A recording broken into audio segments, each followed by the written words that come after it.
Mbote na bino baso bozali penza nzike bozali kolanda manaka mabino ya peuple alingi aeba manaka mai to panzaka penza teke ya basango ya politiki ya ekonomi ya sociale pe bongo na bongo ya ekolo Congo pe ya mokili bobimba tolobaka soko za na posa penza ya koyoka ba analyse ya solo ya koyoka ba réflexion ya batama yele landa manaka mayi ma peuple alingi aeba pambate na manaka mayi formolo to pe kadiosha lekakate ato lobaka sebo solo ato lobaka nabo sembo bon son zokande avant midi ya lelo toza bongo na invité na biso mingi penza bo meseni komona ye mwana mboka David Ditunga to meseni penza mingi kobenga ye Junior Beton wazali bongo communicateur ya IDPS mwana mboka Junior Beton David Ditunga 2023 Fachi président ezali bongo Asbel o azali bongo kokamba mbote mwana mboka Mbote mwana mboka Ange mbote na ba congolais nyoso ba kolanda biso en particulier notre SG Augustin Kabouya l'infatigable on a kobenga cerveau intelligent à mettre tout d'accord et puis na moni pe o yangai on a lingaka pe mingi kasai Congo bubanji otobakeno po Congo ezala il faut ditunga ezako lakisa mboka lelo agression ezali ko simba biso na est na badongolo misu eza pona richesse c'est-à-dire bubanji alors lelo ezo sa la fierté ezali ke mboka ezali pe richesse eza na pese mbote eska azali na banza ke ba oba ko disposer ta na biso kaka ndengo tolo ba question ki ba moni déjà grand pays David Tunga na ba question ki di tungeza te jamais facha benga ma chef de l'état na ba itanduke na bango to na ba ekran na bango ba bi déjà que non biloko ezobima en désordre pour na intérêt ya peuple congolais et pour na mukwantombolo na mayako sala parce que ngana lobaka na ebisa ka mettre façon bing senga na émission que le président de la République Félix Antoine Tshisekedi Fachi Beton a mandaté à na mission parce que mission tant batina ka mutu tant aussi la réba na raté c'est-à-dire que mayako sala pour na peuple pe akola ki sait que non en tout cas azana bolingo na epe ezana na mutu moko te oya telemi le pona ko sala que non peuple a retiré conscience azali nango na mokonzi mboka tango lobi que non 2023 Fachi président ya kocha tembezate parce que élection ezala te le président de la République reste en fonction timoko le peuple a décidé. Merci beaucoup mwana mboka Ditunga bo comprendre elongo na biso ete tokoba ko panza penza teke ko bobele na mwana mboka David Ditunga mwana mboka activité ya union sacrée to peut sortir ya union sacrée ya mokolo mwa poso molekaki to moni ba vidéo et pas wapi ba membre opposition ba tie ba vidéo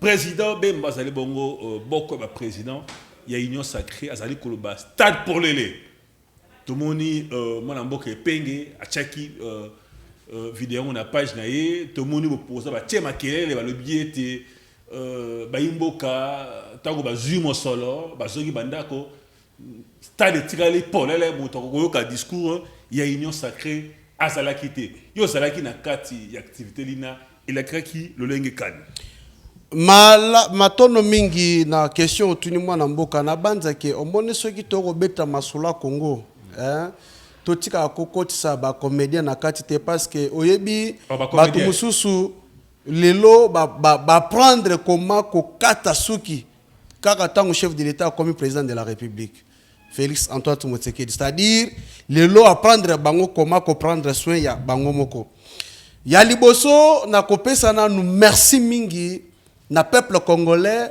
mobimba ndenge bayaki parce que na ba province belé bayaki pour na répondre na sortie officielle ya union sacrée en particulier na ko pesa lisusu l'infatigable cerveau intelligent notre secrétaire général Augustin Kabouya o a mettre ba tout d'accord parce que tout le monde a dit qu'il a été fort molin pour la mobilisation y compris à ya salaki même carnaval pour na que rien que récite est à la totale.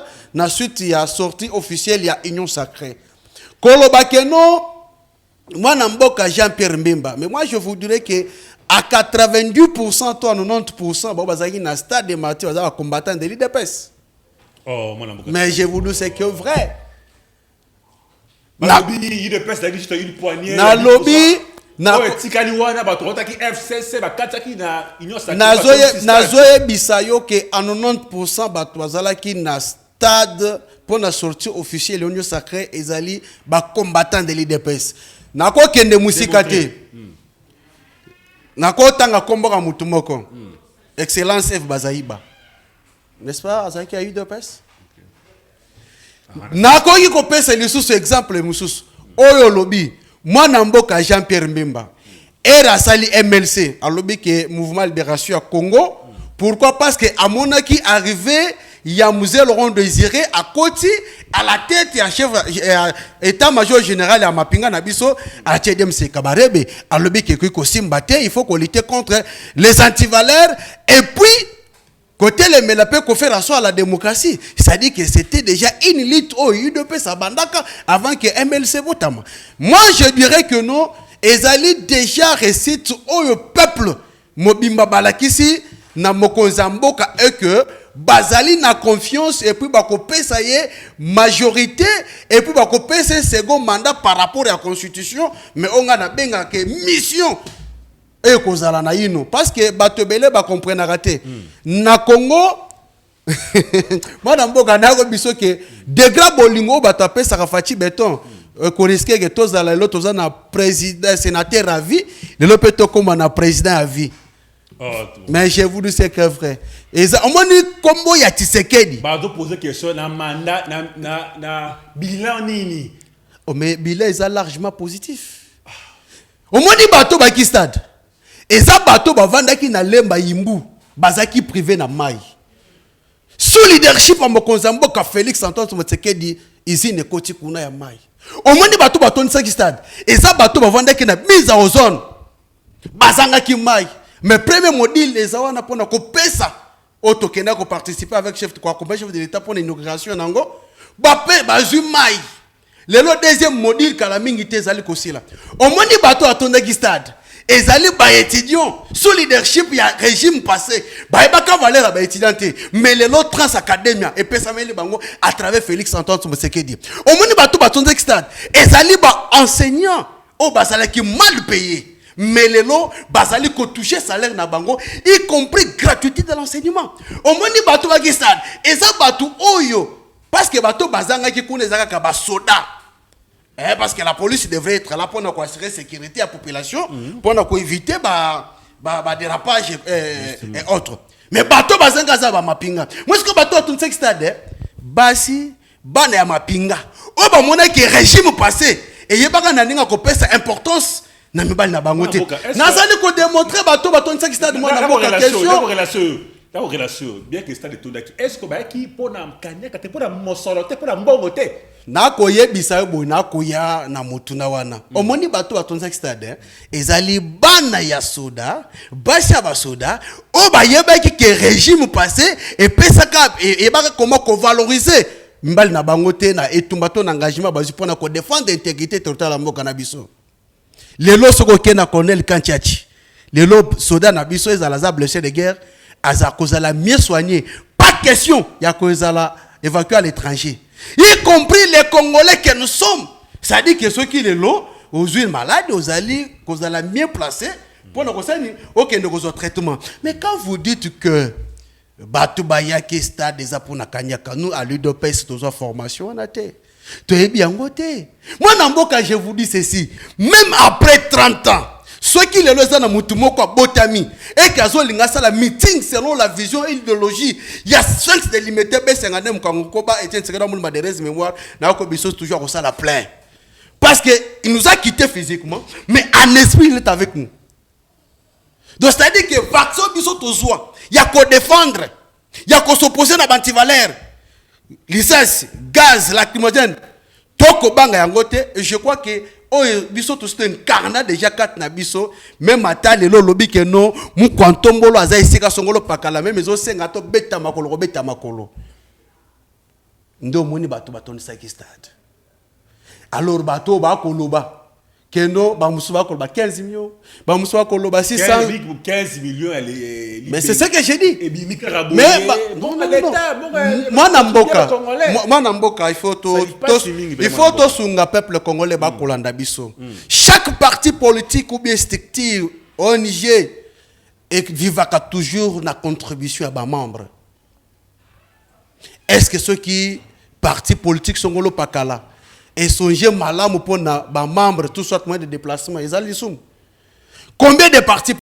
C'était plus de 500. Est-ce que par rapport à la modalité où est-ce qui que non va contribuer pour la réussite totale il y a événement? Est-ce que ça le mabé?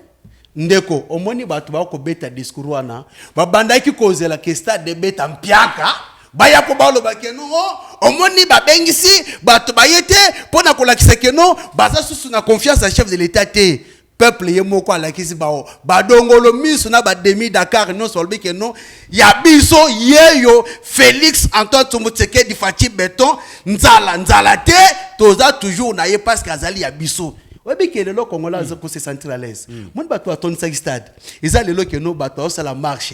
Aux gens inquiétés, arrestation exacte. Ou les qui na média, au fini Fati Beton depuis ton petit pourquoi. Et aux gens nous a calme sans pour être inquiétés. Ndé bateau à ton stade. Ça dit que Mokonzamboka na bilan naie avant de cette démocratie. Na bilan naie liberté d'expression. Nabila na ye oyo no sto prometaki et j'avais même suivi quelqu'un na télé kolobakeno le président Félix alobaki akikovanda na esa kendo kovanda teme ce monsieur là je ne sais pas sur quoi mais là kinini nani ngo bosani que le président de la République kendo kovanda na esa pendant 2 semaines akenda mais ça kovanda non et ça déjà kovanda 2 semaines akenda même kutu na noro bangi même Mobutu atikala kokoma kuna te mais avec l'actuel chef de l'état koma kuna c'est ça pour na koyebisa yo que le président de la République a toujours la confiance à peuple. Bato ba kopesa mayewana bazali bato ba moni ke ba perdre déjà contrôle. Parce qu'il faut la bato oyo ba yaki na union sacrée. Pour exemple on a kolakisa ke no na ba élection Fati Beton soko kebita mata même na 9%. Soko lingi na ko black soka thématique ya réussite na ye. Mais justement pe ba lobi ezali la plupart ya bato ba kati na union sacrée ezali bato obazaki na FCC ba komi kuna ba koti chômage nzala ba kati na union sacrée ndenge union sacrée ko yamba voire même bato oyo ba pesa ki biso pasi pendant 18 ans bosili ko ba bango penza en grande quantité na union sacrée. Bon ceux qui muto vandi atalobi ke ancien maître na ye abanda kolakisa ete koma kolinga Congo pe koluka kobungisa Congo. Avec l'actuel chef de l'État, a conscientiser batu koma kolinga congolais, pe kolinga mboka Congo, et que muta katisi nangam. Ya li somuta, mais biso pe tokoye bisabango, oyo ba katisi na baye na union sacrée. Bao bazalaka na FCC cash. Tozalaka na bango. Tu vas commander ba se comporter qui? Peuple a souverain. Peuple a yebine na ko voter te. Ko kanisa te ke tango muta ko na union sacrée nga David Tunga, boyebi nga très bien. Yamabe na lubaka ya malamu pe na lubaka olongwe na pas Kabila oye na union sacrée ko kanisa te ke union sacrée za dépotoir ko kanisa te ko za na dossier na justice tango olobi te pona se protéger fona ko union sacrée te justice ko kanga yo ko landa yo soki ke no justice a kozala na posa na yo ebele ba mususu photo lebisa na pe ba vérité ba ko tu sais bien bon pour le président de la République et pour le peuple. Il ne faut pas changer de mentalité na bango. Si quelqu'un se répand à ma bé, mais vous avez mabé qui est moutaillé, au lieu de se repentir, à continuer à ma bé. Oui, au quotidien. D'accord, il y a comme une souris à 70 ans, aux yeux, ça changer de mentalité. Mais ça n'a pas déjà wana. Mais ça la koyiba. Moutounion surtout ceux qui les lois se repentir, les pensants, mais pour nous pardonner à occuper à Jinaïta. Pour nous limisa moto à occuper ma bo ya sala na mokilité. Suffit que Mouto reconnaître ma benae. Le lot au peuple congolais azali kolinga amona. Et ça qui est batona baboma kimboka na gestion ya monsieur Kabila. Mais le lot avec l'actuel chef de l'État, bah il a biso makambo wana te. Banti valeur wana biso to permettre et puis chez moi ça ne passera jamais. Oye na loyenge na union sacrée vous me trouvez dans ton chemin. Parce que être du bon côté de l'histoire, ils allaient pour na couper sa vie na peuple. Ils allaient pour na répondre na préoccupation à peuple. Et je crois que vous et moi, tout l'andaki, le lenge kanindenge chaque leader de parti politique après ça qui message igwe mwana mboka Jean-Pierre Bemba alobelaki mingi kota sécurité qui non suite à charge yo mokoza mboka pesier à quoi c'est la responsabilité na ye veut de l'économie Vital Kamerhe omona ki alansaki yango lelo bato ebele ba koloba parce que na landaki ils ont changement bilo ezate de la zone mataraka papa mais yo économie wana bato mutu pasi yebi boye makabiri wana oyebi boye bato bakamboka mbuka oyo balingaka Congo mais balingaka ba Congolais balingaka richesse ya Congo mais balingaka Congo te na ba Congolais baya bakuta ba entreprise ya l'état baboma basala ba entreprise parallèle l'autre ça un système extraverti OK non surtout la majorité peut-être à 90% et ça le biso to ko zona libanda Mwana mboka vous ne pensez pas que ba oyo ba yé parce que peut ça bino esikaté pamba na UDPS na union sacrée ba congolais mususu bazali et que azali na parti politique te azali mayele azana na moralité ya malamu aza moto oya mesena na kanyaka te na kimuyibite eko sala musala malamu nzoka ne bato oyo ba ye penza ebele wana ba uti union sacrée ba uti FCC ba uti de part et d'autre azalaki na Mobutu à travers na Kabila le père et le fils na esprit de kimuyibi au monde était pas dit qu'on peut savoir et si capénateur ko sala misala yo zawana ozali moto ozali mayele ozali na boania tisiko yo zumo sala tête ozali la bato lokola ba CG Giba ou azala mayele azala boania azumo sala tête so regardez pour la moto moko azala ki la ngambo ya FCC et à côté chômage à 4 union sacrée azumo sala union sacrée parce que tout fait bino mona mboka na ko ebisa yo mokolo ya le 30 novembre 2022 Mokozamboka face à la jeunesse et Bissaka et que toko voter muto 45 ans. C'est déjà un message au peuple à penser que chef de l'État. Population peuple à souverain. Ayebina n'y a coupé sa confiance parce que aujourd'hui toi n'a pas sapé tout le monde na renouvellement ya classe politique na carte assemblée nationale. Muto a voter pour être député ba kende et ça le peuple. Au monaki un député a la honte d'une institution de l'Assemblée nationale na plateau à télévision après avoir comme la diamba na ye et puis avoir bossé même mutu atala le binga bossé ko longola bambuma abandi ko finga mutu ko finga koloba n'importe quoi au moins que non il n'a pas la moralité. Pensez-vous que ces gens de députés vont encore retourner à l'Assemblée nationale? Non, ça déjà un carton rouge.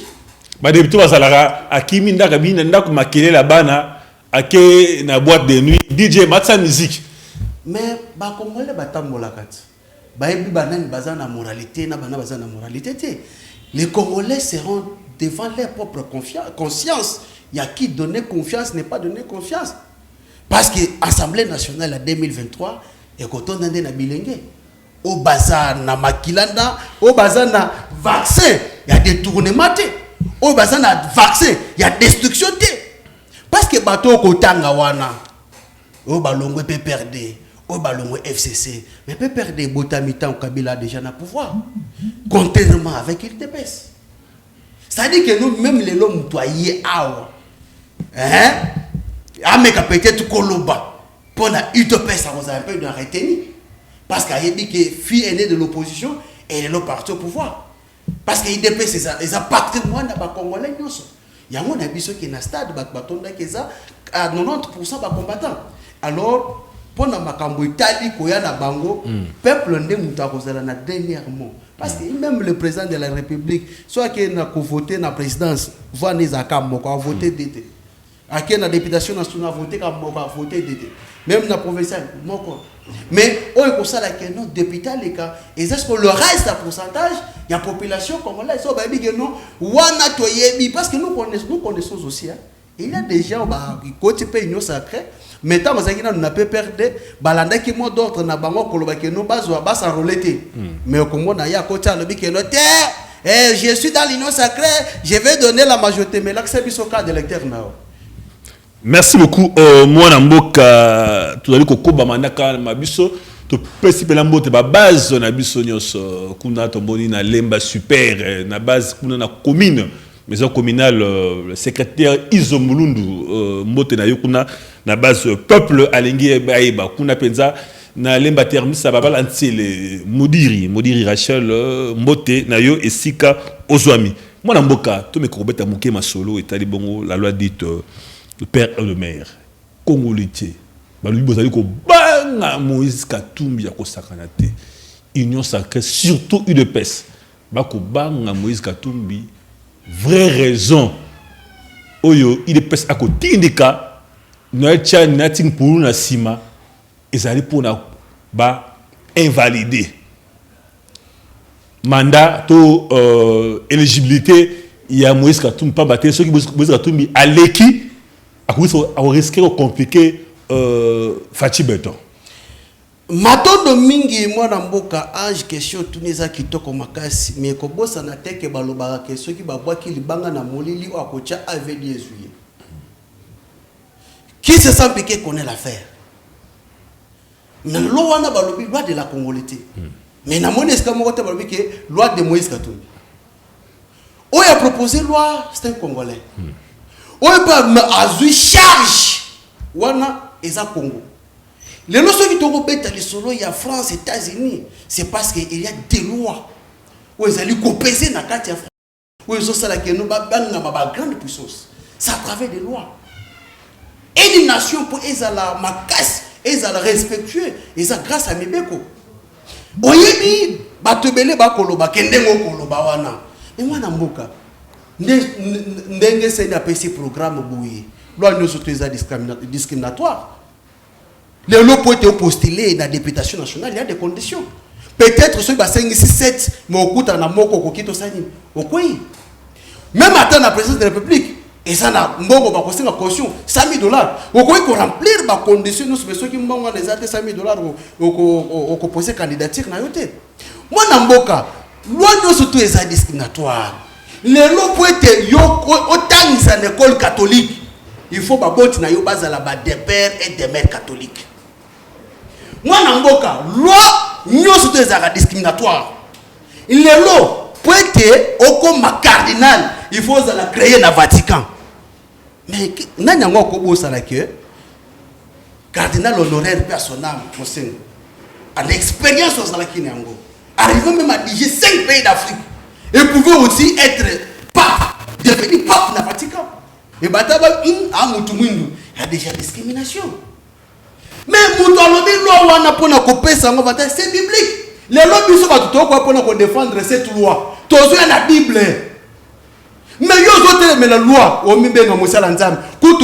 La politique n'est pas certaine. Attends, on a verset biblique. Mais toi, tu te dis pasteur. Tu te dis homme de Dieu. Mais tant que vous allez s'opposer, na proposition à la loi, aucun verset biblique. Passage biblique, attends, on a mon loi ya Tiani. Et pour renforcer l'article 50 de notre constitution. Article 50. Tangamo. On se dit tout le monde. Nazo bandana alinéa 1. Article 50 de la constitution. L'État protège les droits et les intérêts légitimes des Congolais qui se trouvent tant à l'intérieur qu'à l'extérieur du pays. Il y a quand même ceux qui m'ont causé Félix Antoine Tshisekedi a déplacé, à protéger l'intérêt légitime. Il y a des Congolais qui sont là. O baza peut-être laisser na ba intérêt na bango batal bazo piétiner ba trois na bango akokoma wana tant que papa a payé mot d'ordre likambo pe bongi maintenant linaya de sous réserve bien sous réserve donc d'abord de la réciprocité tout étranger qui se trouve légalement sur le territoire national bénéficie des mêmes droits et libertés que les Congolais excepté les droits politiques.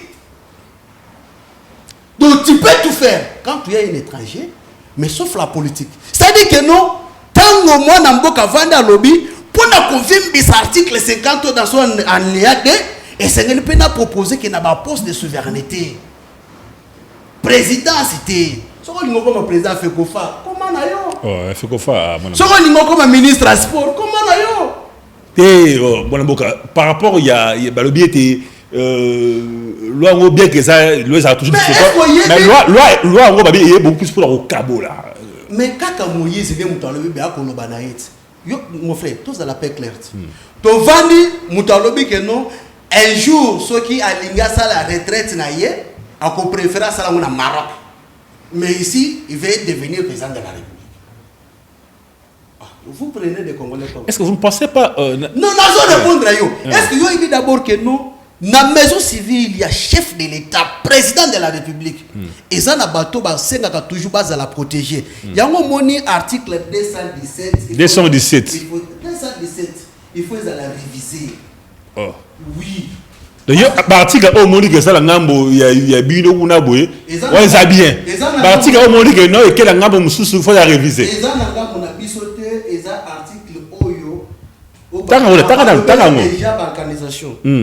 La République démocratique du Congo peut conclure des traités et ou des accords d'association et des communautés comportant un abandon partiel de souveraineté en vue de promouvoir l'unité africaine. Biso maramba communauté tu es bien monté. Tu es barangoté biso dans la tribu, ba clan, ethnie, mais communauté ba na pas na biso te. Oyebi mutu poza quand quelqu'un est un étranger. Pour te se sentir à l'aise dans pouvoir naïe. La première des choses à Kobeng ça va propre bande konaïe. On m'a dit Joseph. Hein? On m'a dit Lingala. Oh, je parle de Lingala parce que na ça qui noir. Mais Libanais parle de Lingala. Et ne parle de Lingala. Yo la restaurant ya betande ko nga pona in. Asaka chinois. Alors ba pe Lingala. Lingala ngozolo ba ya meeting en écran ya. Vous pouvez congolais pour le Lingala. Mais il faut y que Lingala les langues mutaye ko la yango. Mais nationalité ils ont pas kila yo botemi nango mutako changer ngo azate. Pour être muta se sentir à l'aise à ko faire à kozonga et recours na bande ko na ye. Pour être ayebi ke ba koki ko trahir yete.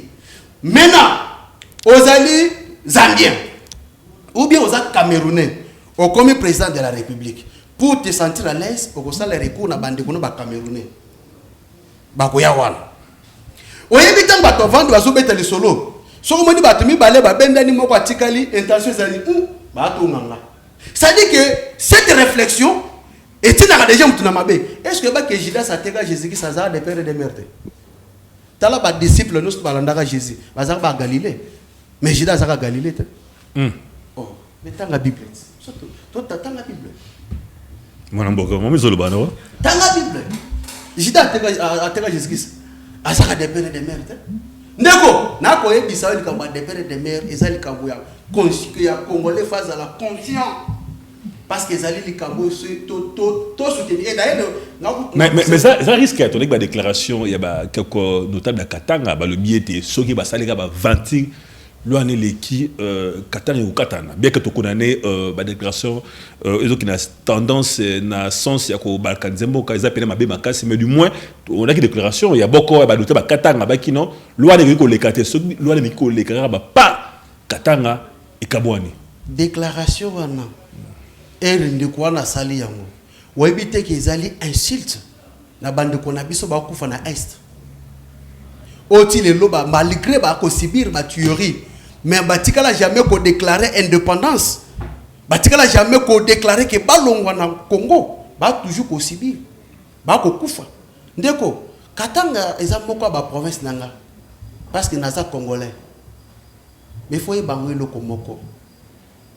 To vanda raté que non bande ko na biso ba mona baza au-dessus au-delà de tous les autres congolais. Parce que l'on dit bien, et ça qui se passe à Katanga, on n'y peut pas couper sa nationalité. Mais mon Dieu, moko, à l'écart, on dit que papa n'a italien, maman n'a ngoé, zambien, maman n'a camerounais. Est-ce que ça biso? Bah, on dit que nous pouvons garder sur 20 ans pour qu'on a biso, il faut tout ça baligne. Ndeko, tu as la même Marie Le Pen. Justement, tu sais, on a Zico Mayamba, Scotty. Ikoma ceux qui tout à l'heure langage moko na régie comme ça au balancer biso image il y a Marie Le Pen. Parce que eux, qu'est-ce que je leur dis moi? Je leur dis bah écoutez, vous partez dans un autre pays chercher de l'emploi. Est-ce que vous croyez que c'est raisonnable de la part d'un président de la République? Je ne le crois pas. Donc je suis désolé que vous soyez impacté à titre individuel par cette mesure, mais de manière générale, je vous le dis clairement et je l'assume, vous voyez, moi à la différence des autres, mon objectif c'est de donner une priorité d'emploi alors aux Français. Peut-être les Français qui travaillent à l'extérieur. Pardon? Comme ça, nous répatrier tous les Français qui travaillent à l'extérieur. Ça nous ferait des emplois chez nous aussi. Mais madame, s'ils sont dans des pays qui décident de taxer les contrats étrangers, ils ont Non, le droit de ils le faire. ne décident pas ça. Parce que vous savez pourquoi? Parce que ce que vous décidez là, ce n'est pas bien, madame. Ah bon? Pourquoi? J'ai vécu en France, 25 ans en France, même si je n'ai pas la nationalité française. Mais je suis là, je suis intégrée. Vous allez me parler de la politique des Chinois. Mais je n'ai rien Ça y est, contre vous. Moi, je ne vous critique pas, je ne dis pas que vous n'êtes pas intégré. Manifestement, vos enfants ont un parcours. Oui, mais abandonnez cette politique-là, madame. Je suis chargée des 7 millions de chômeurs français. C'est ça ma responsabilité. Et pas de moi. Non, moi, en effet. Parce que vous avez un autre pays, quelque part. Vous voyez, moi, mes Français à moi, ils ont un seul pays. Ils ne peuvent pas aller ailleurs pour travailler. Non, ils n'ont pas un seul pays. Ils sont nombreux partout, madame. Vous savez, madame, moi, je ne peux pas dire... l'immigration, ce n'est que l'échange de la culture. Mais madame, je ne peux pas dire, moi, aux Français, allez donc travailler à l'étranger, parce que moi, président de la République, je ne mettrai pas en place les conditions pour que vous puissiez trouver un emploi dans votre pays. Depuis le monde, c'est comme ça, madame. Voilà. Les Français vont aller ailleurs, ailleurs vont venir en France, c'est comme ça. Depuis que le monde est monde, c'est comme ça, madame. C'est comme ça, madame. Essayez de revoir votre politique, madame. Madame, non, je crois pas. Vous savez, les enfants là. Madame Le Pen, justement, vous parlez de la France c'est votre pays, n'est-ce pas? La France est un grand pays, n'est-ce pas? Vous êtes d'accord avec moi? Bien entendu. Mais qu'est-ce qui fait la richesse de la France, justement? C'est la diversité, madame.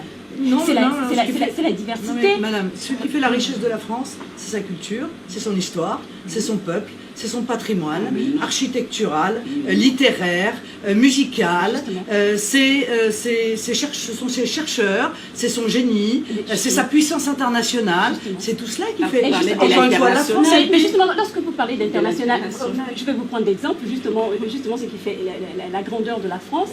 Vous avez parlé de la culture. La culture, elle est quoi? Elle est mixte, cette culture française. Non, madame, la culture française, c'est la culture française. Ça, c'est M. Macron qui pense qu'il n'y a pas de culture française, qu'il n'y a qu'une espèce de mélange. Non, la culture française. Nana koloba mingité, mais ba congolais ba ngombo ba sani, ba comprendre ma yeko ya uti koloba. Alors bini, azana charge il y a plus de 7 millions de Français.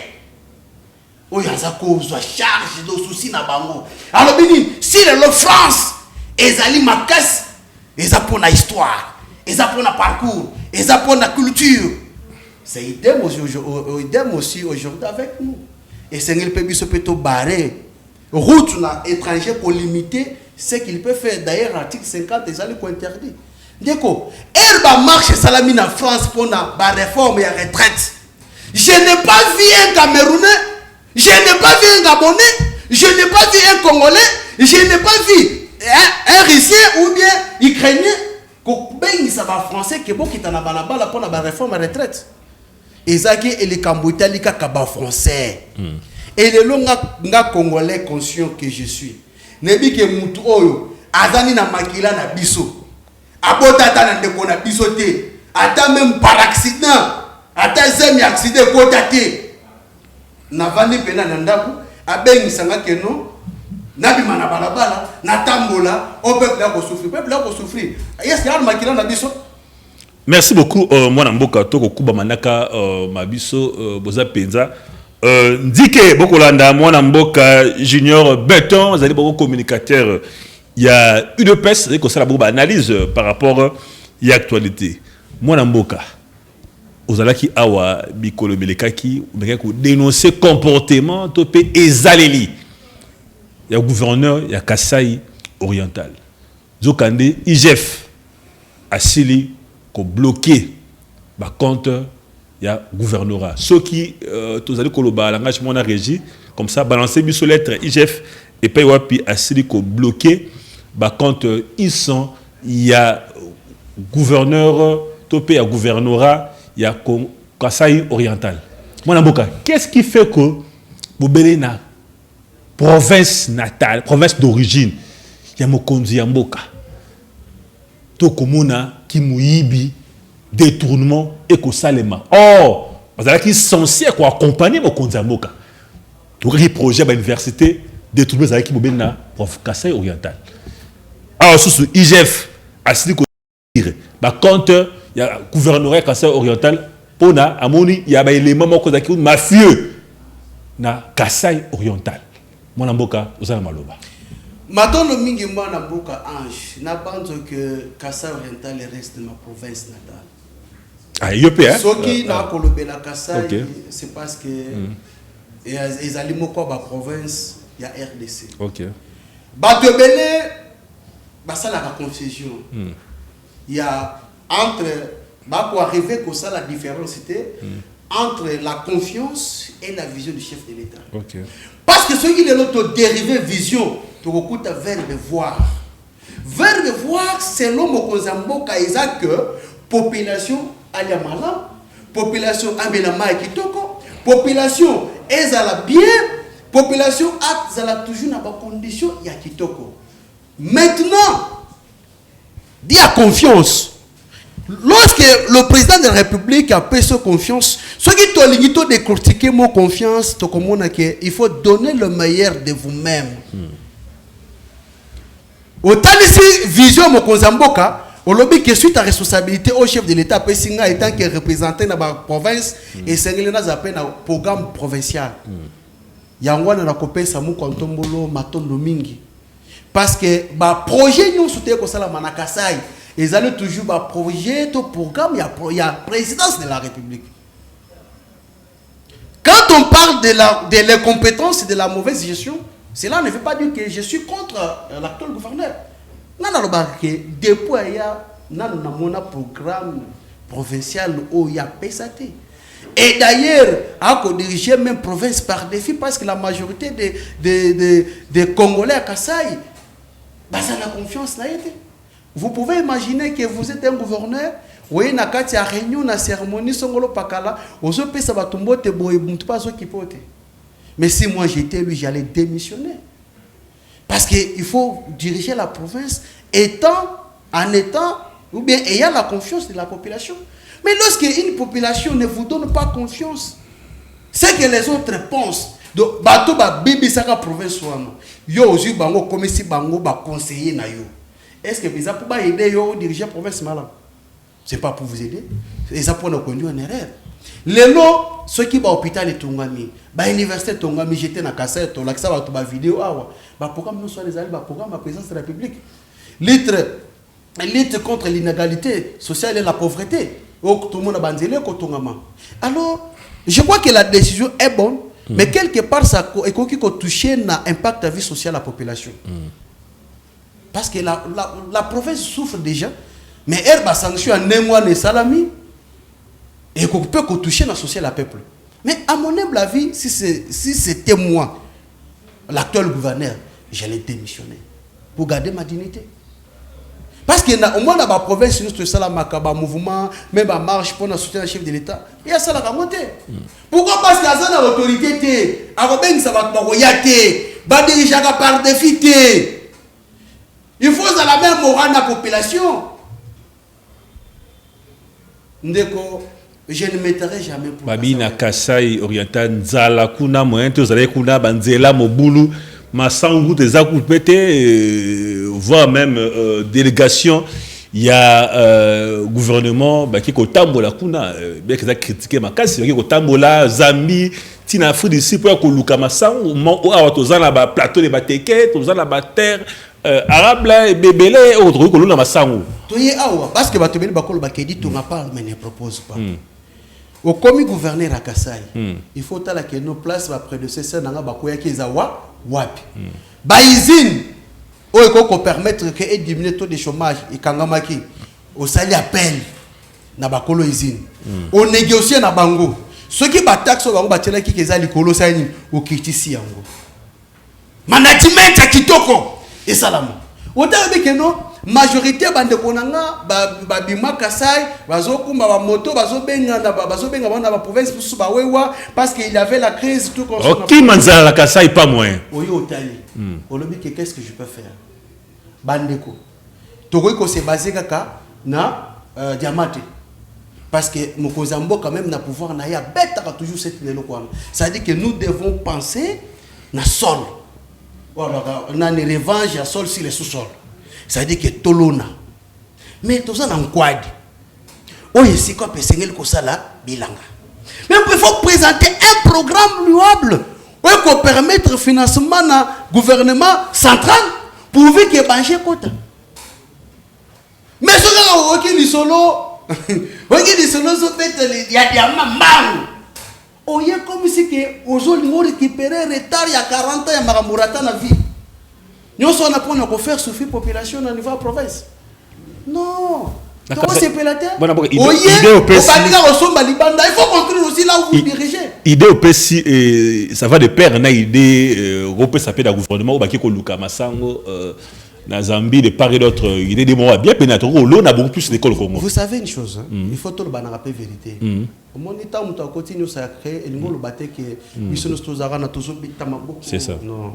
Là, tu es des chefs de l'État. En tout cas, mon pandi wana ba Congomano ba yeba ngai ngadi tunga ba komona na baji wana te. Mokoza mboka tanga ko tambola na ba Conseil Nations Unies ba réunion tout comme ça. Akobeta toujours c'était ya ba terre arabe to zanango. Papa, Zambie, effort ni Zambie ça la po ezala ba na peka kolona masango biso peto ki na som.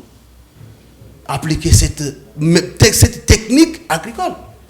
To mettre en application. Moi, je peux vous citer que 3 sites. D'accord. Tozali na Luozi. Luozi wana ce qui est lo basungi ministère de l'infrastructure et que batongi nzela. Ti Luozi. Luozi so ke kuna ba espace eza o eza na possibilité ya kolona masangu, kolona madesu, kolona loso. Ça dit que permettre que tant que les malamu kolona kuna okomona ke diminuer chômage diminuer nzala tozali na bukanga lonzo suffit ko somba banje ko permettre que non ko relancer secteur à bukanga lonzo mettre en place la politique agricole tozana kwa di na mbujimai natangelo ka misatu me bisike sebele. Ok, kosenga et permettre colonna pour makambia token obi lelo tala biso lelo to vandi to komona guerre ya ba force ya ba grande puissance bon so qui développer kuna na Zambie pays hindi c'est ça et au souverain c'est le problème. Donc nous devons aussi aider le président de la République pour ngana zali na montant o bimaki te pour na ba frais d'émission o bimaki mais depuis que il faut que ça en bimate donc belé bimaki ko kaki quand même ko sunga là justement ko somba banje ko aider bande ko na biso tala ngana kenda une fois na nkwadi parce que moi ngana bataka masolo te na biskana na komate na saka communicateur investigation na kenda na nkwadi banje malunga ezate même ba protection to ba boot oyo bande ko na biso ba conseil la msala ba condition et ça façon impossible encore matiti ya pour moindre faut pas ozoka pota moko munene ce sont des secteurs il faut qu'on finance tout en mettant à la place publique la bonne politique agricole permettant aussi la survie parce que bamboko ana le loba force bitumba ezo bolali bolamuke yindi bolamuke yindi et bon so biso moko tozana méthode wana te to na technique wana te et vous allez ndeni OK na minute oyo ezali très important pour le peuple ezaki alia malamu atambola malamu afuta malamu donc le chef de l'État a zakola la pongité pour le secteur wana nous devons maintenant aussi aider le président de la République quand on dit que nous soyons du bon côté de l'histoire c'est-à-dire c'est aider aussi le président de la République bon parce que batobele baye baraté nous surtout président de la République non nous avons un gouvernement qui est censé répondre à nos besoins. Merci beaucoup. Il y a peuple. Merci beaucoup mon amboka to eko chuter malembe na suka ya manaka mabiso mon amboka mutuna moko constat moko penza o penza bate belé basi ko komela ngai apparemment on dirait UDPS balobaka pasi ya sango esengo na pape bino ba ko zo bokonzi po bosala mingi bato bosusu la plupart ba combattants ou ba souffra ba ebi pasi ya milinga ya gaz baebi passe ya coucher au bakemba parce que se retrouver parce que si ko na chômage exemple là typique de Zawana pe vous avez que ça ben fort de beaucoup personnel ko les gars mission koloba mais une bonne partie des combattants bazali na chômage qu'est-ce qui se passe réellement dans les PES? Oui, merci mingi na question. Nabanda que ce qui totalise la logique des choses parce qu'il faut que les Congolais comprendre. Le gouvernement ne peut pas payer ça à la peuple. et ça rôle le gouvernement. Pour lutter contre le chômage, pour créer des emplois. Les tâches réservées dans mon amboka sama le compte. Yami Balé et Kokipe Kozangi c'était influence à parti politique qui tant que parti au pouvoir. Mais ce qu'on a battu mususu o lelo qui basa nommé si la liste a eu de UDPS comme ba mandataire, comme ba ministre, mais ba ko aider ba combattant. Seule façon ya bango comment on a régler ba compte avec notre leadership. Ton leader Nabisoto, notre secrétaire général, c'est utiliser les combattants. Or, il y a qu'on a profiter. Parce que aux ADG, on a signature. On a la possibilité d'engager. Parce que ce sont aussi des Congolais. En dehors des partis politiques, ce sont des Congolais qui méritent du travail. Donc, on a un bango. Comme gouvernement, pas un bango, on peut pas s'amuser dans la chaîne que nous sommes. Ils ont droit à la constitution. La constitution le dit que nous, tous Congolais, et c'est à jouir la richesse en Bokanaï. Mais toi, n'a pas été. Au moins, la DG Moussou, au moins, la ministre Moussou. Peut-être que Kanakana, Mokonzi a parti, au moins, la bande qui utilisait les combattants pour commencer à inciter. Oh, les combattants, ils ont marqué Moussou. À l'époque, on a une idée noire à créer un conflit. N'a pas que. Et là, on a bloqué. Et Zakindenge, ancien secrétaire général, il y a 5 matricules. Ok, ancien secrétaire général, il faut l'interpeller la justice, c'est la haute trahison. Tout le monde a un rapport, il y a IGF. Il y a combien ils ont qui m'a la caisse à l'État. Les lobes ont démasqué le réseau. Et c'est un moyen. Il y a un gouvernement, il y a qualité contre le chômage et d'engager aussi ceux qui ne travaillent pas. Ok, merci beaucoup, Mme Mboka. Il y a parti, je ne suis pas autorisé d'étaler les conflits internes à la place publique. D'accord. D'ailleurs, on a fait notre SG secrétaire général Augustin Kabouya. Mais maintenant, il est 3h du matin. Il y a un bon téléphone. Malgré Missala, vous avez une institution, un mandataire, un chômeur, le Kolanga. Merci beaucoup, Mme Mboka. Moi, je l'ai fait par rapport à la mathématique, par rapport à Manaka Malelo. Naïbisi ba Congolais ce que tous a toujours derrière chef de l'État. Loi de peur et de mère to soutenir Yango parce qu'il y a vous allez ko garantir. Bon loi il y a tradition à viande et à chien. Ah wana mtasai ne beza pamba. Olia proposer ta loi comment ko lutter contre bakuluna mutavandi boya meliso yini et PC ba retour o loi nene. Et bon bato ba liaka sonia o pekisa bango. Kende na loi wana na Chine ndengo na habité sur hôtel me proposant on nini parce que les grands mangeurs des chiens ce sont des chinois plat préféré parce que yo zo ya awa ndeko wana ça ba distinction de la famille. Alors moi je dirais que peuple congolais tous a toujours chef tous a toujours Simaya Mokonzi Mboka Félix Antoine Tshisekedi azali oyo avant comme chef de l'état yoka sur la licence Pégase à la Kibogène abando tambola pour baptiser ka pour l'intérêt ya peuple la malamu atambola kitoko azala l'aise à peine la sécurité et puis na profiter peu ko pesa bande konanga ou bazai mopanza est mbote tous a toujours de cœur avec vous êtes mes frères vous êtes mes sœurs l'actuel chef de l'état a kola la comité rien que sécurité ngela bino bozala bo participer pe na mapona na 2023 mopaya akoki ko ça la politique na Congo té selon article 50 alinéa 2 il peut tout faire mais sauf la politique et ça te revandi boye Mouton ko biso déjà que sera linga ça les retraites à que ça la mona Maroc on a le bilinga là on a quinois pona l'accent na quinois or que aboseni que chinois libanais indé par le balinga lingala pesa lang ba yekola kayango alors problème zawana ezaki makili kanga de père et de mère pour nous protéger à venir là-bas à Bisolobi. Merci beaucoup Mwana Mboka David Litungana ndenge ondima ki penza ko répondre à l'invitation ya manaka malelo to monde pende na biso Congo Kasai ya assisté biso pembeni na manaka malelo. Merci mingi penza na balandi banso, merci mingi na Bénédicte Fambo, merci pena mingi na ingénieur Joël TTB, merci mingi na ba technicien Isson ya télévision, merci na Ernest Vakele, merci na Yves Bumba, merci na Ziko Mayamba, Scotty Ikoma, bye, à la prochaine.